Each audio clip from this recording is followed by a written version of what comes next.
Depois de anos de crise no Brasil, todo mundo está meio cético com o mantra crise é oportunidade. Não estão mais acreditando. Eu quero deixar claro que ela continua verdadeira sim, mas aqui vai a advertência. Crise só é oportunidade para quem tem de verdade força de vontade, iniciativa, coragem, visão. Enxerga dentro da crise onde estão as oportunidades.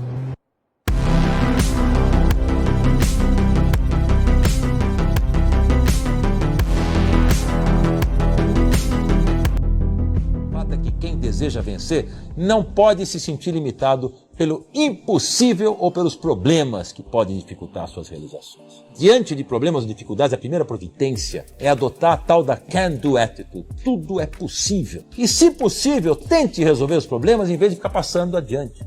Tome para você a tarefa de resolver as dificuldades e mostre para o mundo que você tem sim capacidade para encarar qualquer situação. Tem nada que eu não resolva. Posso dar certo, pode dar errado, mas tentar resolver eu vou. E aí entra o tal do empenho, que é o qual. Uma das maneiras mais eficientes de você treinar as suas habilidades de liderança é ir além do comum e realizar as suas tarefas com aquele algo a mais, que é o empenho. Ir além do esperado exige muita iniciativa, criatividade, disciplina, vontade. Mas as pessoas vão perceber e vão admirar o seu esforço. Isso funciona tanto para pessoas ir além do job description, né, da descrição do seu trabalho e das suas atividades, quanto para as empresas. Se empenhar em ir além do esperado é o que encanta e fideliza os clientes de uma empresa. Nossa, o pós-venda foi tão espetacular que não é só me empurraram o produto, não. Se preocuparam com o que acontece depois. Isso é ir além. E esse fenômeno só acontece com as pessoas que são eternamente insatisfeitas, porque elas sempre buscam algo a mais.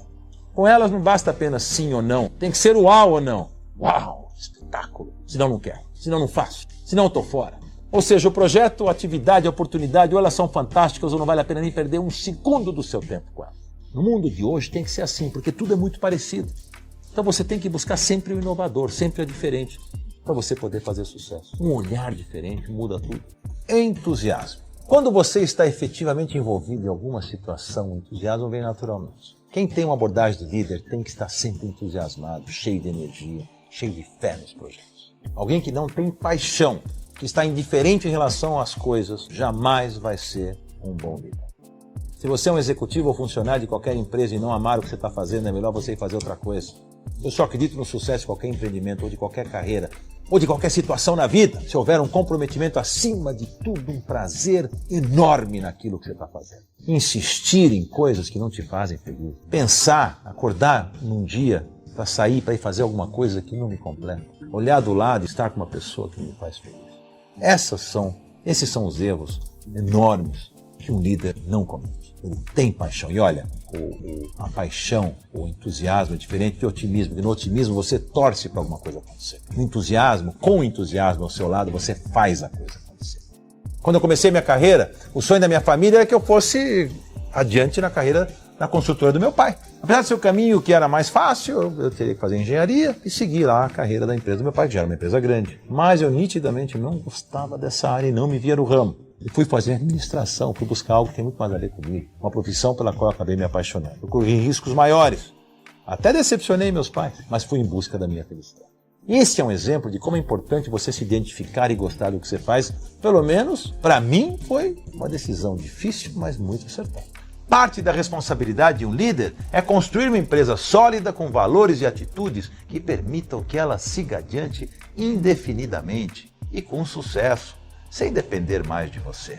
Isso é sucessão, isso é continuidade. Uma quantidade imensa de empresas bem-sucedidas não sobrevive à aposentadoria do seu fundador.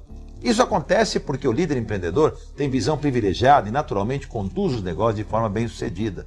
O problema é que muitas vezes ele fica tão envolvido nisso que se esquece de formar outros líderes e de empoderar colaboradores e de profissionalizar a sua empresa. Ele tem que saber se tornar gradualmente desnecessário ao seu próprio negócio. E isso é muito difícil. Aí quando ele sai de cena, a empresa vai murchando até desaparecer. Além de triste, esse tipo de situação representa um enorme desperdício de energia e de talento. Além de provocar instabilidade na vida dos colaboradores diretos e do mercado como um todo. Como que um acionista vai investir numa empresa se ela está totalmente moldada no seu fundador? O que significa que se ele não estiver, ninguém vai ser capaz de levar para frente? Isso é muito ruim. A empresa tem que ser perene, ela tem que suplantar quem a criou. O desejo de deixar seu nome marcado na história é um dos mais antigos e recorrentes da humanidade. E eu acho esse desejo totalmente compreensível. Na verdade, construir uma vida com significado tem sido o meu foco desde que eu era muito jovem. Deixar uma marca, não apenas passar por aqui. E isso passava pela realização dos meus sonhos enquanto empreendedor, do meu desejo de realizar, enfim, ser um executivo de sucesso. A escolha de como alcançar o sucesso, ela é muito pessoal. Aos que desejam criar uma empresa que materialize seus sonhos, aos que desejam atuar em empresas de outras pessoas, levando-as ao crescimento, e aos profissionais liberais, como médicos e designers de moda, advogados, músicos, que sentem prazer em realizar projetos e em cada trabalho ganham mais experiência, proficiência e reconhecimento. Seja qual for a sua escolha enquanto líder, existe sempre um desejo de construir. O mais interessante é que todo mundo que constrói alguma coisa tem o desejo de preservá-la. E isso é intensamente verdadeiro quando falamos na construção de um negócio, de uma marca. Tradicionalmente, as pessoas diziam que estavam desenvolvendo empresas para garantir o futuro dos filhos ou para deixar para os filhos. Criou-se, portanto, em várias culturas a ideia de que uma empresa era como um reino que devia ser deixado para um sucessor direto por linha sanguínea. Ao longo da história, sempre que alguém desenvolveu técnicas ou ferramentas para realizar um trabalho, ele teve impulso de passar esse conhecimento aos seus filhos, que poderiam, com maior ou menor talento, seguir fazendo a mesma coisa. Um número cada vez maior de empreendedores tem escolhido o caminho de buscar um sucessor profissional para dar continuidade às empresas que construíram e aliviar os filhos e as filhas da pressão de ter que seguir adiante com o negócio da família, até porque, em muitos casos, os descendentes nem têm o mesmo talento ou a mesma visão que os fundadores tiveram. Nesse ponto, vale analisar a expressão negócio da família. As empresas sempre nascem da visão de um empreendedor, algo muito visceral. Os grandes empreendedores são pessoas originais, criativas, corajosas, ousadas, gente capaz de combinar o raciocínio frio a uma intuição fantástica, a uma decisão muito rápida. Sua forma de pensar surpreende e inspira todos que estão em volta deles. Empreendedores são tão apaixonados por seus negócios que conseguem transferir esse entusiasmo a todos que o rodeiam. Mas esse fogo do empreendedor não é necessariamente transmitido por via hereditária. Esse DNA para um negócio específico pode acontecer ou não. No Brasil, apenas 5% das empresas familiares conseguem chegar à terceira geração. Talvez seja por isso que se ouve tanto a expressão avô rico, filho nobre e neto pobre.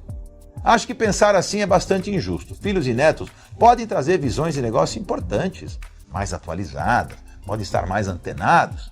Eles podem não ter o mesmo talento ou habilidade dos seus pais, mas podem ser excelentes homens de negócio. Pense que uma empresa, um departamento ou uma equipe sobre a sua gestão é uma orquestra.